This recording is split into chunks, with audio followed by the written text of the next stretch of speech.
Évangile de Jésus-Christ selon saint Luc.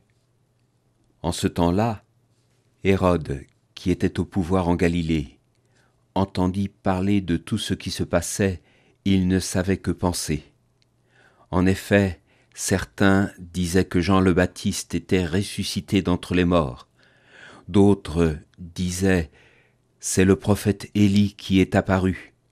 D'autres encore « C'est un prophète d'autrefois qui est ressuscité ». Quant à Hérode, il disait « Jean, je l'ai fait décapiter. Mais qui est cet homme dont j'entends dire de telles choses ?» Et il cherchait à le voir. Hérode entend parler de Jésus et veut le voir. En soi, c'est très bien. Il rejoint le désir de nombreux hommes et femmes d'aujourd'hui qui entendent parler de Jésus, le plus souvent par l'intermédiaire d'un chrétien, de l'Église, en lisant la Bible, en regardant des vidéos ou podcasts sur Internet, etc.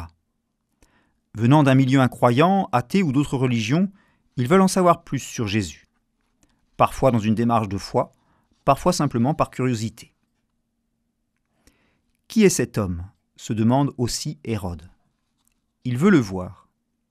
Mais l'Évangile nous apprend par la suite que ce désir d'Hérode est superficiel, voire même un peu pervers. Il veut voir Jésus, mais pas pour le connaître, ni pour l'écouter vraiment. Ainsi déjà, dans l'Évangile de Matthieu, lors de la naissance de Jésus, Hérode envoie-t-il les mages pour se renseigner sur l'enfant, mais ses intentions sont mauvaises. Il craint un concurrent à son pouvoir. Dans l'Évangile de Luc, lors de la Passion, Jésus sera présenté à Hérode, mais il sera déçu, car Jésus ne fera aucun prodige devant lui. Cette déception révèle sa véritable attente. Hérode, dans l'Évangile, est un peu le contre-exemple, à ne pas suivre, pour nous bien entendu.